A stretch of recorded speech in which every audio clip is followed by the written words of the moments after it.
FIFA 22 is the next iteration in the FIFA franchise, and there has been a lot of things that you don't know about the new game. This year's game has a lot of hidden features that were never shown in any of the trailers, so let's proceed unpacking all the secret stuff that will give you an edge over your opponent when the game releases in September. Before we start on with this video, I would like to announce a giveaway of the FIFA 22 Ultimate Edition on your preferred console. To enter the giveaway, all you have to do is just comment down below saying why you want FIFA 22, and the best answer will be picked for the FIFA 22 Ultimate Edition on their preferred console. Now let's proceed with the video. Player switching. There is a big change in the player switching system in FIFA 22. So if you don't know about this, then you're gonna struggle a lot against good players online. You see this image? It has icons on top of the players. Almost everyone has icons. FIFA 22 is going to bring a player switching system that is similar to NBA in the game. According to the EA Sports website, icon switching, this is a new form of switching that provides players with a surefire way to select their desired players. To activate icon switching, press the R3 button while defending and you'll see a UI element above 4 of your players, each with a specific direction. Like in the image below, after pressing R3 you can flick the right stick in the direction shown in the icon above the player's head and the switch will happen. This is also an option in the controller settings to disable the icon switching. Teammate Contain. Teammate Contain has seen a lot of changes and it is quite controversial since this feature was very easy to use back in the old FIFAs.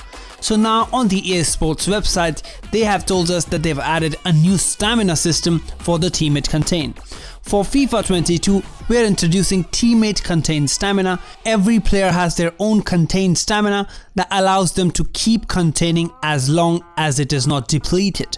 Contained stamina drains while pressing the R1, that is usual stuff, and it's being held, and once the contained teammate runs out of the contained stamina, they will go back to the regular instructions and enter a cooldown period for a few seconds where they cannot contain anymore.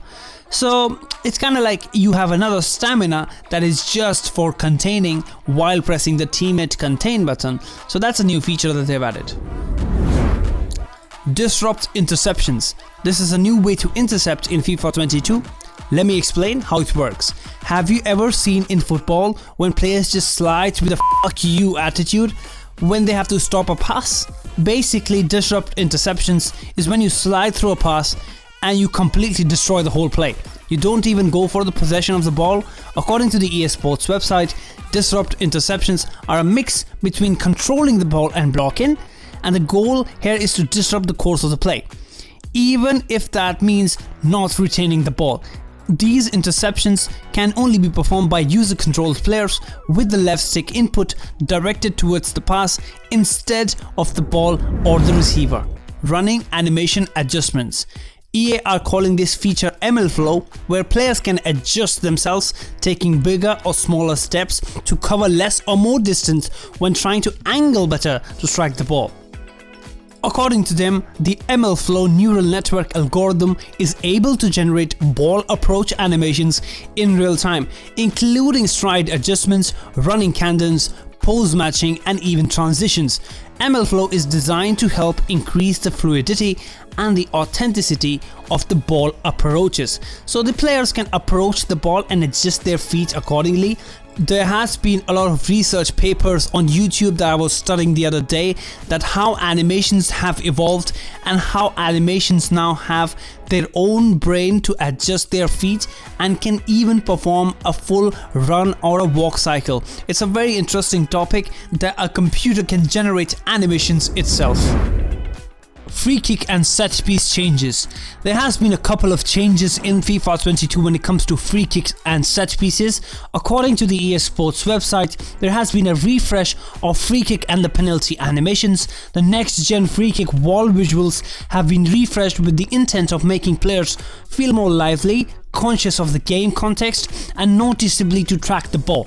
The other category of the set piece improvements focuses on hang on quick free kick, Hold the RT/R2 button during a quick free kick to hang on to it for a few more seconds to give your teammates to get into position.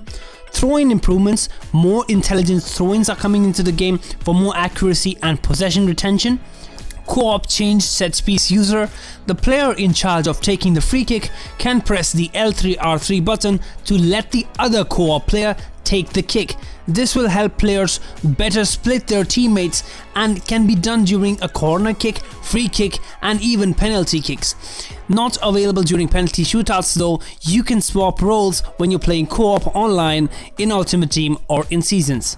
Another feature that they've added is called bigger goal moments. Building on the bigger goal moments from last year, we increased the number of scenes, all with the new animations and cinematography. You can experience new crowd moments, camera angles. The improvements to big goal moments allow you to celebrate big goals with select players as they would do in real life, with substitutes, managers, crowds and all involved in the spectacle.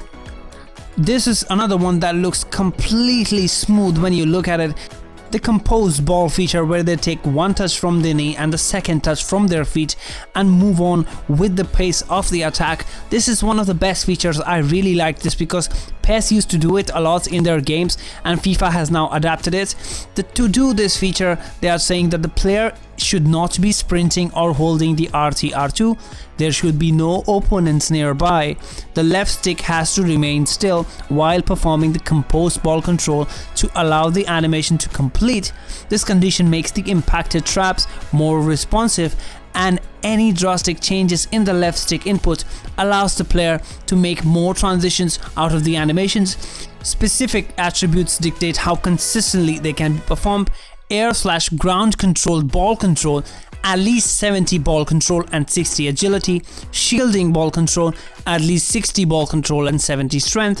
The consistency scales up with the needed attributes, with a cap being an average of 92 between the aforementioned attributes. Explosive sprint. Explosive sprint rewards the timing and the intelligence on the ball, giving a player more noticeable acceleration when sprint, that is RT/R2, is pressed during the correct context. The mechanic changes the dynamic of 1v1 situations, allowing dribblers to explode forward and leave markers behind, or empowering defenders to catch up to a breakaway attacker. Explosive sprints can be triggered while already in possession of the ball, or when you're moving with the ball. It cannot be activated during the ball approach. The timing here is extremely important, with explosive sprint only being fully effective when facing and moving forward. If either the player is not fully moving forward or fully facing forward, you only can get a partial effect. Note that when we are saying forward or fully facing forward, we refer to a straight line direction that the player in question is facing, meaning the explosive sprints are not fully effective when using them moving in anything but a straight line. Normal acceleration rates when pressing or holding the sprint still apply in all other situations. To balance this mechanic, explosive sprint can only happen for a short duration when activated and then tapers off, going into a cooldown period during which you cannot be activated again until the cooldown ends. That's the end of the video, guys. Thanks for watching this video, and this video discussed everything secret and hidden away that was not shown in the trailer, so that you guys can make a decision before you buy the game. We are uploading FIFA videos almost every day, and we want you to help us getting that 1 million subscriber mark, so make sure you subscribe our channel, leave a like. Until next time, this is TFE Gaming. Goodbye.